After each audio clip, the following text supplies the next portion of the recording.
This story here is super interesting and one of two, okay? So my second story that's going to come after this, which would be 3 for our long forum listeners, actually relates directly to this. So I thought this would be a pretty good opener here, okay? 3 for you. It will actually be... Yeah, 3 for me. Yeah. 3 for me. So...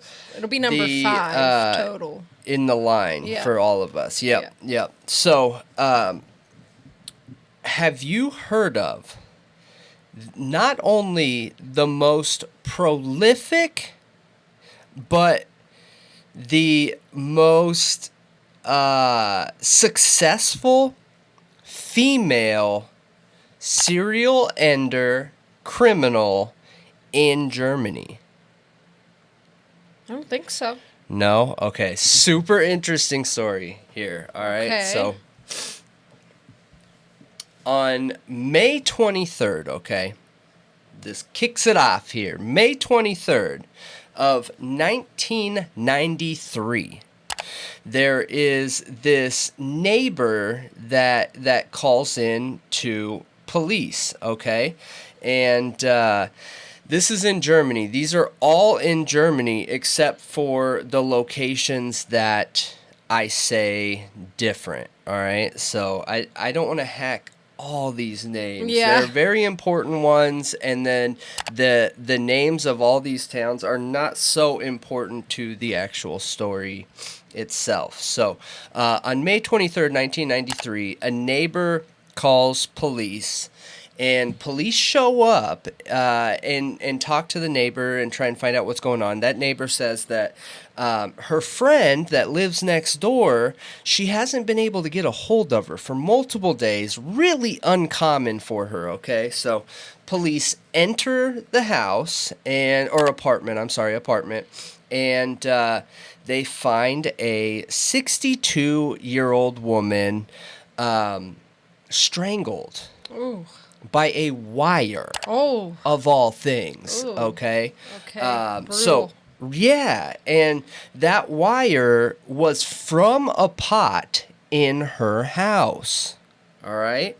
So, the cops start all the normal investigative behaviors, okay?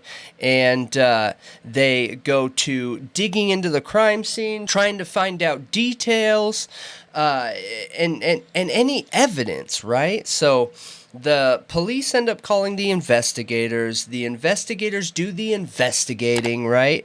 And they pull out DNA kits. They start looking for fingerprints, and they test all the normal items in a house for DNA. So there was a teacup sitting out, there was utensils out, a plate out. They swab all these things, right? Trying to get anything. Maybe the killer came in and strangled her and then ate tea or ate food or whatever. I think that it's not as uncommon as you would think. I know, you know what I mean? It's happened before. Yeah. So they take all this DNA, take it back to the lab, and their version of CODIS, right? What we have here, the National Database for DNA, and they run it through their system, and no matches, nothing. They got nothing here. So they input that information. Once there is a crime, you guys, it stays in that system, right? So that is entry number 1 for this DNA profile. Bam. What did they find it on again? So they found DNA on a teacup, on the rim of a teacup, okay? So it looks like this criminal used their tea. Had tea. Yeah. So a whole 8 years goes by. 8 full years goes by. We have now fast forwarded up to March 21st of 2001. And this is about 3.5 hours away from that previous crime. A man was strangled to death. So fits the MO, right? Yeah. Of that first one at his home. They did the same thing. Somebody called and said that they haven't seen him for a while. Cops show up. Cops call investigators. Investigators do the investigating, and they use the DNA kits in the same way and look for fingerprints and look for shoe prints and all this stuff. They don't find any good, compelling evidence, but they did hit on DNA, and they hit on a drawer in the house, okay? So they go to put it in their version of CODIS, and they get a hit from the 1992 or 93 crime, I'm sorry. So still no profile. There's been no profile connected to an actual person uploaded. So now we have multiple homicide for this one person, right? That's been at both these locations. So 7 months after that, October 2001, in a town that is just over 5 hours from the original one, a little boy steps on a syringe at a playground. Oh my gosh. Yeah. So, the little boy runs home, tells his mom what's going on. They recover the syringe, call the police. Police show up, and which is awesome that they try and investigate and find out who it's tied to. Oh, you know what I mean? they investigate the syringe? Yeah. Which, reading that, I mean, that's such a horrible situation, but I was stoked to hear that they actually tried to investigate, not just, hey, let's go to the hospital and make sure you're not HIV positive or any of those things, the Hep, any of those things, but they try to investigate it. So they run this DNA profile. In addition to doing all of that. They run the DNA on the inside of the syringe or whatever, whether they squeeze it out, get it on the outside, whatever, and find out that DNA profile matches the first two. Okay, so it becomes more scary when dope is involved. Now you have a multiple homicide with dope involved, and I don't know, was it left there intentional from someone like that? You never know. Was it dropped during nodding out or something? You don't know. But so almost immediately after that, within weeks, a car was broken into right in that area, and the cops were called again, and cops came, investigated the scene, and they looked for fingerprints on the handles, on the steering wheel, on everything, and nothing. So they ran DNA tests also. And funny, they run a DNA test on a cookie, okay? It seems like every location they test food, utensils, things like that. They run DNA tests on a cookie. Hits again, bam. So now cops are like, dude, this is 4 or 5 crimes under this person's belt. We are looking for a cookie-eating, person robbing, people murdering junkie. You know what I mean? Tea drinking, drug addicts. Yeah, dope fiend. So, a couple years go by. New Year's Day, 2003, an office gets broken into in a bigger city. I'm not even going to try and pronounce it. It'll be here. I'll probably post the cities as I'm talking about it on the screen. Like it's Detzenbrock or something. But police do the police thing and investigate and find out it's this DNA profile. Police are getting nervous at this point, and dude, this is somebody that knows what they're doing. They're staying out of the systems. They haven't been arrested. They haven't been convicted. And this whole thing started off with 2 homicides, you know? It's kind of wild. Wow. Yeah. And so not a year later, another car was broken into and stolen. Cops do the same thing, test DNA, do the investigation, and bam, another hit, right? So the police are now really concerned. So they actually have forensic scientists come in and break down the DNA profile. They're able to tell it is a woman. They're able to tell it's a woman of Eastern European descent. It is a white woman, and that's about as far as they get, right? Mm-hmm. Now they need to fill in the remainder of potential criminal ranking. This seems like which one? Uncommon, being a woman involved in multiple murders and robberies and is a junkie. Like, that's a scary profile, in my opinion. It's scary and unusual. Yeah. So France, okay? So we've now crossed country lines here. These gemstone traders were robbed, and they got a whole bunch of gems from them, held up, and on the way out, they threw their weapon in the trash. They called police immediately. Police show up, investigate the weapon in the trash. It's actually a toy gun.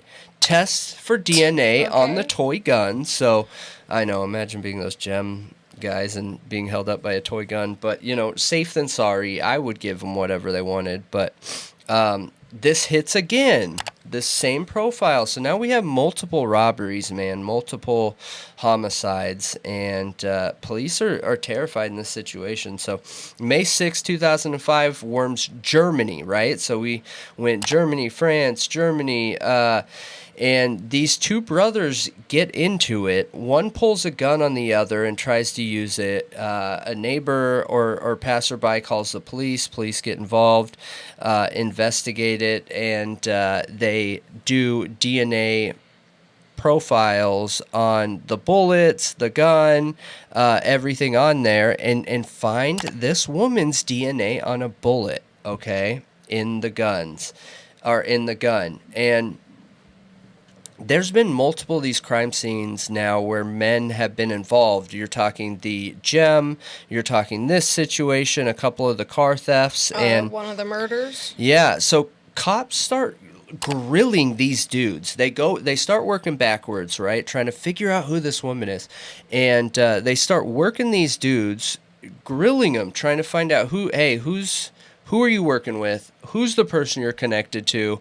They believe it is like the leader of a crime family with low intelligence, that it has essentially just lucked out in these situations, and none of these guys are giving anything in this situation. So cops don't know if it's because of fear.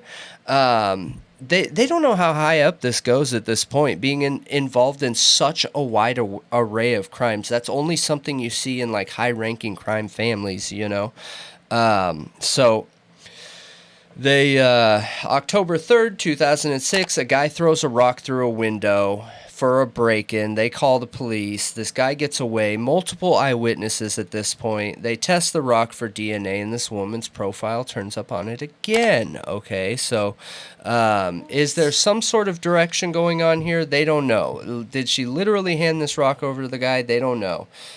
So really weird. March 2007, a burglary in Austria. So crossing state lines or country lines again. So we're in Germany now. We're in Austria. Germany, France, Germany, Austria. Yep, correct. Yep. So another 20 burglaries, thefts of cars, motorcycles, break-ins, armed robberies, everything happened between 2003 and 2007. So what are we at now? We're at 21, 2, 3, 4, 5, 6, 7, 8, 9, 10. So we're at 30 crimes. Gosh. Yeah. And cops don't know anything. They're scratching their heads. They start calling this woman the woman without a face, or faceless woman, because they have no idea who it is. They know for sure that it's a woman. Now, through this time, one of the victims of these crimes come forward to give it a profile, an eyewitness account, right? So they draw up a sketch of this potential suspect, and this person draws a dude. Facial hair, like soul patch looking facial hair down his chin. So cops are now thinking, okay, maybe this makes more sense. Maybe it is a transgender person, and these types of crimes are more likely linked to men most of the time, not a woman. That's why they're thinking potentially higher up the chain, you know. They don't even have to be trans to actually run female DNA. They could be That's just intersex. very rare. So I'm playing into statistics. Intersex is not as it is rare, yeah, but it's not as rare as people think it is. Because you can have, like, you can look like, I can sit here and look like a woman and have thought I was a woman my whole life, and then find out my chromosomes are actually male. But I go with the most statistically possible and then work down, and that's like on the low part of the list there. So if I was a police officer, I wouldn't go to that would be one of the last things I would go to. So they start asking around as a looking for a potentially trans person, you know, and they go back to these guys, start asking questions, things like that, and no shot. Now, this is where things really heat up here. So April 25th, 2007, 22-year-old officer Michelle Kieswetter shot to death with her partner sitting in the police car. So essentially, they're both sitting in the police car, and the windows rolled down, and a gun is pulled on one side, pow, gun is pulled on the other, okay? So, and they're doing their investigating. The cops' guns were taken. They were each shot with a different gun. They confirmed that through ballistics, and they ran a whole work down and investigation on the car, okay? In the back seat of this car, they found this woman's DNA, which doesn't make sense. This woman must have been arrested at some point then, right? But the only two possible eyewitnesses for this information for over 30 crimes, one of them is passed away, and one of them is in a coma. Oh my God. So one of them lives, has no memory of any of this information. Yeah, so cops don't know what to do, but they ramp this thing up, okay? So they set up a task force in Heilbronn, and they start looking for this woman. They are feet to the street, asking around, talking to people, going back over all of these crimes, looking for details that they didn't look for before when another situation pops up. A car was used to transport 3 bodies and got caught on January 30th of 2008 in Heppenheim, Germany. And while again working through the investigation, this woman's DNA pops up on this, right? So we are every crime in the book. When I'm looking at this, dude, the only option is like crime family boss, top of the top, instructing people, hey, take this gun, go do this thing, take this rock, go do this thing, you know what I mean? Yeah. And she's literally untouchable. So where she's at in the chain, who knows? But their profile works up as she's a junkie looking for money. Then you have another profile that talks about she's a crime boss potentially that has a lot of connections. The public is getting worried. They're starting to lose faith in the police. This has been going on for like 8 years, dude. So multiple other cases come through. These last 3 are all robberies, okay? So in March 22nd, 2008, there was a break-in in a swimming pool in Germany.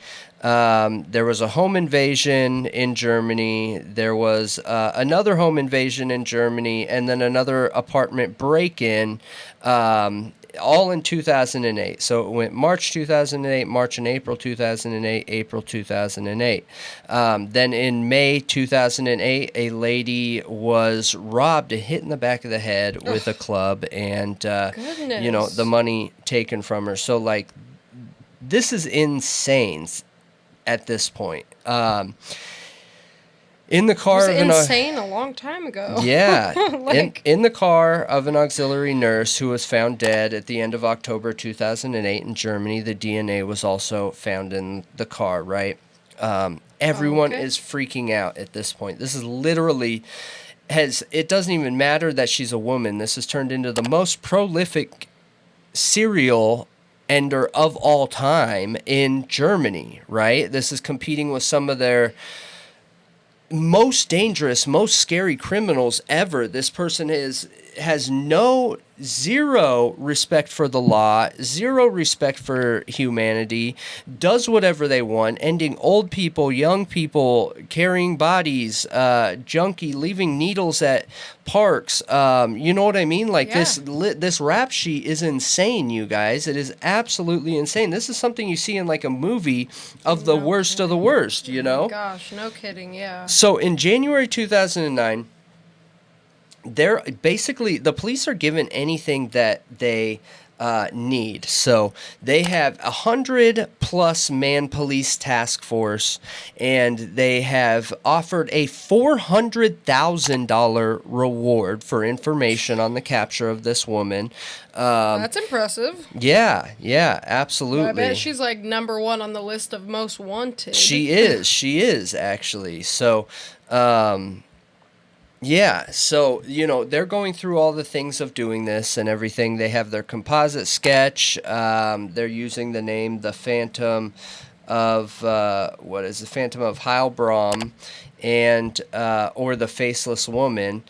And something happens. So there was this guy that had been involved in crime before, and there was a hit, an attempted hit done on this guy in France, and someone had lit his house on fire, and he had essentially been burned alive. He was looking for protective custody, basically, is what you would call it here, PC up, and looking for protection. So before putting them into the program, they run DNA tests, they run everything, background checks, all that good stuff, and they do a swab, you know, a DNA swab, and run it, and boom, this pops up as this woman. This guy, this burned up guy pops up as this woman, okay? And so they go back, but literally, like, they're like, we're about to arrest this person, so we should test one more time, right? So they go to test this dude again, and the profile comes back as a man. Completely different features, completely different everything for the second test, okay? So they start investigating this. What? And I'm so confused. They start working backwards, okay? And they find out that this woman that they have been searching for this whole time, okay, has been a factory worker at the factory that makes the cotton for the DNA swabs. Oh my gosh. Right? Right? Oh my gosh. Police had terrible. This spanned over 9 years. 100+ policeman task force, $400,000 reward, 16,000 man hours, and $2.4 million. Okay, they had their criminal profile. They had this serial ender named, multiple names, the Faceless Woman, and the literal Phantom of Heilbronn. Yeah. Okay, so the police, once they figure this out, the police try and drop this. They try and hide it. Oh yeah, I bet. And they're like, "Whoop, sweep that under the rug. It never existed. Oh my gosh!" Right, seriously. And the federal government comes in, okay? Oh, God. And says, no, you're not dropping this because we're taking over. Yeah. They do a full-blown investigation and find out, this swab comes from Grainer Bio 1, where cotton swab employees work this cotton, get everything ready, and have it all put in to be made into these cotton swabs with the wooden handle and cotton whatever. And all of the police forces in that country and area use this except for one place, okay? So there were crimes by this DNA profile in every single territory except for Bavaria. Bavaria was the only one. During their investigation, they find out that Bavaria does not use that brand. They use a different brand, okay? So they start doing research. They're talking about potentially bringing charges against this company. And this company's like, whoa, whoa, whoa, whoa, whoa, hold on here. We never, ever have marketed, said, and or promoted that this is safe for DNA. We've never done that. We've never said that. And the police force and scientists just believed that because they were double packaged, and with that double packaging and, you know, official look, they believed it was. So literally this fell through the cracks. So from the time of the cotton being worked, that cotton is sterilized, you guys. And what that sterilization does is it kills off any bacteria, kills off any viruses. It sterilizes. It makes it hospital safe. However, it does not remove DNA. So if you're a worker and you're sweating or whatever is going on in there, and it gets in that cotton somehow, whether you're touching it with your hands and you have sweaty hands, whatever that is, it gets in that cotton, it goes through a sterilization process, it removes any bacteria and viruses, but does not have the capabilities of removing DNA. See, then my question is, like, I know that DNA can degenerate over time, okay? So then what makes DNA degenerate over time? Like, what factors, when DNA that is off of your body now and on something, makes it degenerate? I would assume elements and things of that nature. Yeah, well, if they're sterilizing it, they're putting it in like an environment that kills all viruses and bacteria, but not DNA. Yeah, so that's what a different thing. What do they use to sterilize? I don't know, because it's not really important in this story. Whatever they use makes it hospital safe, so but doesn't kill DNA. It is sterile, but it is not scientist test quality for DNA profiles and things of that nature. That's so crazy, man. All that money wasted, all of that wasted. And what I found interesting here, okay, is should it have taken this long for them to figure this out? Is this a case where police should have been looking at other possibilities? What about every single one of these charges made the cops want to stick this crime on the Phantom of Heilbronn and not somebody else? All those cases went through the cracks because it had this one DNA profile. I don't know about you guys, but to me, it feels like the cops were looking through a hole, man. The pinhole, yeah. I mean, it's just so... literally everywhere in the whole country was using these swabs except for one. So it's not like they were alone in that. Like, one police station just made a mistake and a mess up. Like, everyone was doing it. So yeah, that would make other police departments assume that it's safe to use for that. Yeah. And, like, that's just such a... You wouldn't think about that, I feel like. They should. I mean, yeah, now... But that's how you learn in life, right? Is making mistakes. I don't agree. How would they have known, though? Okay, so... Police Work 101, in my opinion, you guys understand, I'm not a police officer. I get it. So you guys can, throw tomatoes at me or whatever for being so judgmental in this. But the thing is, why does police work ever stop with a suspect? Why does it ever stop? If you have a high-profile case and you have a suspect that you aren't 100% sure, that isn't playing, when you don't have evidence that's Gilgo Beach 4 secure, why are we ever stopping? Why would these police look at this situation and be like, oh, dude, it's the Phantom again, man, and ignore anybody else that could have been involved?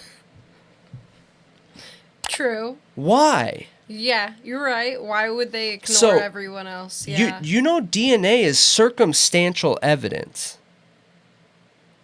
It is circumstantial evidence, and a lot of people don't realize that. It is circumstantial evidence because the DNA cannot tell you how it got there. Okay. So, as I'm doing research for these two stories, multiple lawyers talk about, yes, DNA is normally circumstantial evidence. I didn't I'm know sure that. there are situations where it's direct, but for the most part it's circumstantial because the DNA can't tell you how it got there. Yeah. So unless you're there to see it, or it's tied to the crime scene in a concrete way, that it's considered circumstantial and should be considered as that, as such. So, you have situations where even cops believe that DNA is the end-all be-all of all crime scenes, and it's not. Well, I think like most people have been told it's concrete. DNA is it's concrete proof pretty much. Like, it's not though. No, it's not. No, it's not at all. Even direct DNA, non-touch DNA is concrete. You still need to ask the questions of why. Yeah. There's no way around that. You still need to ask the questions how. No, you're right. There's no way around that. Them Why? Ignoring any other suspect in all of these cases is pretty wild. It is. I mean, especially when we're looking at things like trace DNA or touch DNA or things of that nature. Like, why weren't these cops asking the question, how did this DNA get here? How did this DNA get to this town and literally all over the countryside in multiple countries? How did this happen? They just assumed, pinpointed, it's the same person. It is the Phantom of Heilbronn, and we're going to get you. Yeah. You know what I mean? Yeah. I get Interesting. I hope you guys found that interesting. I think it is super interesting, and it opens up a great point around DNA that I feel like we should be asking questions in this situation. No, you're totally right. Because I do feel like that's like most people's impressions. Like when somebody has DNA, that's like the golden egg. Yeah. Is DNA evidence. I agree. Other than like literally video of the crime. Yeah. It is the golden egg. I think video is the golden egg. It is. That is the true end all be all confirmation. Yeah. Yeah, that was crazy. I wasn't expecting that. And this lady is totally not guilty, had no idea this was happening, and, this is... Someone didn't read the small print.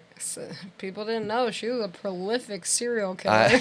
She was the most BA criminal in the entire world. Yeah, pretty much. Let me know what you guys think and how you feel about that. This is a 100% true story, you guys. 100%. Look it up. The Phantom of Heilbronn. Something else. Yes, it is. Heilbronn. Heilbromm for you audio listeners. Phantom of Heilbronn. Heilbronn. Yes.